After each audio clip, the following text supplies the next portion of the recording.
Welcome to Earl Nightingale's Lead the Field audio program. Presented by MBB Biswanath Subosh Panda. If you enjoyed this audio program, please share it with others, subscribe to our channel, and give it a like. Session 9. Let's talk about money. Men and women have been concerned about money since the first coins were fashioned in Asia Minor around 700 BC. You might say that money is like good health, in that we are concerned about it to the extent that we don't have it. The purpose of this message is to get down to the basics, to clear the air surrounding the entire subject of money. To do this, I'm going to have to get absolutely elementary. And while you may already know most of the things I'm going to say, I think it's important that we remind ourselves just exactly what money is, how much of it is enough, and how to earn the amount of money we need to live the way we want to live, now as well as in the important future years. To begin, let's dispel the old myth, once and for all, that money is bad or unimportant. It's not bad, and it's important, it's vitally important. It is just as important as the food and clothes it buys, the shelter it affords, the education it provides, and the doctor's bills it pays. Money is essential to anyone living in a civilized society. To argue and split hairs to the effect that it is not as important as other things is absurd. Nothing will take the place of money in the area where money works. That's all there is to it. What is money? Money is the harvest of our production. Money is what we receive for our production and service as persons, which we can then use to obtain the production and services of others. We can quite often accurately gauge the extent of our production and service by simply counting the amount of money we receive for it. You will hear people say, money won't bring happiness. The earning and possession of money have brought a lot more happiness than poverty has. Money is a warm home and healthy children. It's birthday presents and a college education, it's a trip abroad and the means to help older people and the less fortunate. We are not saying that merely accumulating a lot of wealth is essential. What we are saying is that money is crucial because it's the only reward that is entirely negotiable and can be used by everyone. Look at it this way, a diamond is more valuable than a lump of coal, yet that's exactly what a diamond was at one time. And just as a lump of coal can be transformed into one of the world's most valuable gems, a human being can vastly increase his own value to the world. Try to remember this formula: the amount of money we receive will always be in direct ratio to the demand for what we do, to our ability to do it, and to the difficulty of replacing us. In our economy, a highly skilled individual is worth more money than someone who is not highly trained and can be easily replaced. This is not to say that one person is any better or more important than any other person. Remember that, in this message, we're talking about only money, nothing else. A janitor is just as important as a human being as a brain surgeon is. But the amount of money they will earn will be proportional to the demand for what they do, their ability to do what they do, and the difficulty of replacing them. In a few weeks, a person can be trained to clean and maintain a building, and replacing the person is not difficult. A brain surgeon spends many years learning his profession, often at great personal sacrifice and extremely high cost, and he cannot be easily replaced. As a result, the surgeon might earn as much money in an hour as a janitor might earn in a year. Now, these are extreme cases used to illustrate the relationship between income, demand, skill, and supply. But this is as it should be. There are several limitations that individuals face within their company and industry. But his income will be in exact proportion to the demand for what he does, his ability to do what he does, and the difficulty of replacing him. That's why the whole idea of trying to get something for nothing is ridiculous and won't work. In a year, a top jockey will earn a great deal of money, which will represent about 10% of the winnings of the horses he rides. You might say that riding a racehorse serves no practical purpose, but, useful or not, the demand for it is there. It's the same with a star in show business, his income will very accurately reflect the demand for what he does. That's why preparation for life is so necessary. As we mentioned, luck has been defined as what happens when preparedness meets opportunity. A great opportunity will only make the unprepared and unqualified appear ridiculous. For every one of us, opportunities are all around us. Our ability to see them will depend, in large part, on how well we have prepared ourselves. Now, how do you stack up in this regard? While this may sound elementary, you'd be amazed at the number of people who want more money but don't want to take the time and trouble to qualify for it. And until they qualify for it, there's no way on earth for them to earn it. It's like the person who wants a good-looking figure but doesn't want to change their eating habits. To 9/10 of the world's population, the average North American is already wealthy. There's a greater difference between the standard of living of most of the world's population and our average worker than there is between the standard enjoyed by our average worker and the wealthiest person in our society. Most of our working people have just about everything our wealthiest have, only on a smaller scale. They have a home, a car, often two of them, a radio, a TV, a savings account, and debts. They're just smaller in scale. Their food is just as good and plentiful in their homes. Their beds are just as comfortable. Their house is just as warm in the winter. They have exactly the same amount of time and just as much, maybe more, freedom. Their life expectancy at birth is about 75 years. For the rest of the world, on average, it's less than 60. With only a fraction of the world's population, we in the free world have half of the world's total money income. We have more than 2/3 of all the automobiles on the planet. So, in talking about money, let's understand that we're already rich, as people. Now, how much do you want? How much money do you need to live in the way you want to live, to accomplish the goals you have established for yourself? Most people think they want more money than they do, and they settle for a lot less than they could earn if only they approached it in the right way. The world will pay you exactly what you bargain for, exactly what you earn, and not a penny more. Do you remember the old poem that goes, "I bargained with life for a penny, and life would pay no more"? Well, that's about it. We will receive not what we idly wish for but what we justly earn. Our rewards will always be in exact proportion to the service we provide. If you don't like your income, you must devise ways and means of increasing your service. Your service must come out of you, your mind, your abilities, and your energy. A strong person cannot make a weak person strong, but a weak person can become strong on his own by following a specific course of action for a sufficient length of time. And a person who is already strong can become significantly stronger. People who refuse to do more than they're being paid for will seldom be paid for more than they're doing. You may have heard someone say, "Why should I knock myself out for the money I'm getting?" It's this attitude that, more than anything else, keeps people at the bottom of the economic pile. They don't understand that only as we grow in value as persons will we receive the increased income we seek. If we try to stand still in our work, and millions do, we'll never know the rewards, or the joy, of accomplishment, and the personal satisfaction and peace of mind that come only to the person of unusual achievement. There are two distinct steps we must take. First, we must decide exactly how much money we want to spend.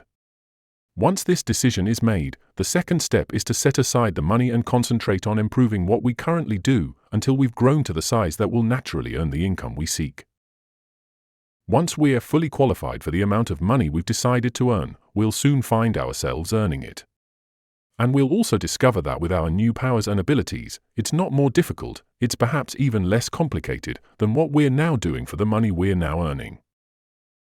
Ask yourself, how much money am I perfectly willing to earn, realizing that the amount I earn will be in exact proportion to my skills, the demand for what I do, and the difficulty of replacing me? There are three amounts of money a person should decide upon. 1. The yearly income he wants to earn now, or shortly. 2. The amount of money he wants to have in a savings and/or investment account. And 3. The amount of money he wants as retirement income, whether he ever retires from active work. Now, it's here that most people make a grave mistake. They never decide on any of these three amounts of money. If you decide on these three amounts and write them on a card to carry with you or to put somewhere where you can review them from time to time, you will automatically have placed yourself in the top 5% of people. You will have a plan for your future, a blueprint for future financial accomplishment. You will know where you are going, and if you are serious about it, you will most certainly get there. You see, the trouble with people is not that they can't achieve their goals, they can do that, all right. The problem is that they don't set goals. They leave their future to chance and find out, sooner or later, and to their sorrow, that chance doesn't work, that they've missed the boat. It's estimated that only 5% decide on the money they'll earn, and then grow as people to earn the incomes they seek. Thus, they take their lives, their fortunes, and their futures into their own hands, as they should, and accomplish their goals, right on schedule, all the years of their lives. You can do the same thing, and you can start right now. When it comes to money, there are two types of people: those who cut back on their wants to match their incomes, and those who make their incomes fit their wants. Now, which is better for you? You must decide. Ben Franklin gave us the secret to wealth. He said that the road to wealth lies in augmenting our means or diminishing our wants. Either will do. However, the quickest way to wealth is to do both simultaneously.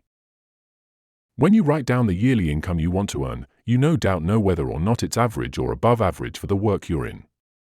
The chances are good that the figure you'll decide upon will be above average, perhaps quite a bit above average. That's good. Now ask yourself, who in my line of work is now earning that kind of money?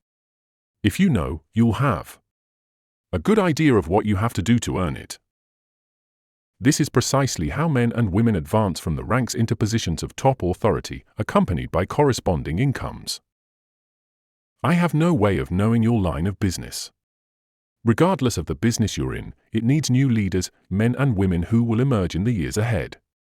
Everything is expanding, growing larger, and with the increase in size and scope, the most pressing need is for a dedicated, capable person who can learn to lead the field, and to lead others as well.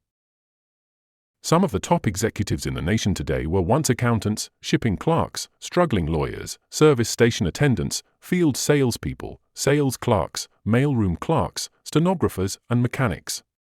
You cannot think of a position from which people have not climbed to the top. Understand what I'm going to say, and it will bring you and yours everything you want. It's not the job, it's the person. It's not your present circumstances that count, it's the circumstances you make up your mind to achieve that are important. The only limit on your income is you. And the income you decide upon can be achieved within the framework of your present work, or within the industry or profession where you already have a start and a place. If not there, it can be found somewhere else. All you need is a plan, the road map, and the courage to press on to your destination, knowing in advance that there will be problems and setbacks, but knowing also that nothing on earth can stand in the way of a plan, backed by persistence and determination. With the income that you intend to earn written down on a card, spend a part of each day thinking of ways in which you can increase your service, knowing that you have only to manage this, and the income will take care of itself. Since the amount of money you want to earn is more than you're now receiving, your part of the bargain is to find ways of increasing your service until the gap has been bridged, and more than bridged. Look at your card with the 3 amounts written on it. By setting a financial goal, you are demonstrating faith in your future. You'll find that you'll begin to become what others call lucky. You'll start to get good hunches and ideas. You'll take far more interest in everything about your work and your company. You'll see opportunities in your work and environment that you've never noticed before. You'll soon discover that you're no longer the same person. You'll care less about how others are doing their jobs and concern yourself more with how you do yours. By your example, you'll inspire others to do their jobs better. Have faith in yourself and the quiet, firm, inner knowledge that you can and will accomplish your goals. Know that the answers you seek will come to you in their own time, if only you keep looking for them. Above all, realize that money cannot be sought directly. Money, like happiness, is an effect. It's a result of a cause, and the reason is valuable service. Keep money in its proper place. It's a servant, nothing more. It's a tool that enables us to live better, see more of the world, provide our youngsters with the education they need, and give them a good start in life. It's the means to a happy, carefree retirement in later years. Money is necessary in modern life, but it should be kept in its place. You need only a certain amount of food to enjoy good health. You really need only a certain amount of money to live comfortably, securely, and well. Too much emphasis on cash reverses the whole picture. You then become the servant, and the money becomes the master. As someone once put it, it's good to have money and the things money can buy, but it's good, too, to check up once in a while to make sure that you haven't lost the things that money can't buy. Every person should experience happiness in both their work and home, as well as prosperity. These things can and should be yours. Play this message as often as you can during the following week. Fix your plans firmly in your mind and relax. Keep cool and calm. Be as serene as you possibly can be. You have nothing to worry about. Right now, you may have no idea at all how the additional income you seek is going to come to you, or how you're going to save the amount you want in a savings account, or how you can arrange for the retirement income you've decided upon. That isn't important. Remember that the only essential thing is knowing what you want. If you do, you must become what you think about. Be realistic about your financial goals, for as you reach them, you can then set higher goals. Trying to jump too far, too soon can often result in confusion, tension, and worry. Take your growth in sensible, logical steps, remembering that the big thing is that you know what you want, that you realize your rewards will match your service, and that you can devise ways and means of becoming the person who is worth the amount of money you have established for yourself. A person may be worth more than he's getting for a while, but the two will match up. They have to. Unless a person is worth more than they are receiving, they cannot move ahead. He's receiving all his worth. It all gets back to the great law that controls everything in the universe, cause and effect. The cause must precede the effect, or the effect cannot occur. This is why people who try to get something for nothing are only fooling themselves and earning the disillusionment and frustration they must one day reap. You can have what you want. You need only make up your mind. We'd love to hear your thoughts. Share your feedback to help us improve, and let us know in the comments if there's a specific book topic you'd like to hear next. Thank you very much.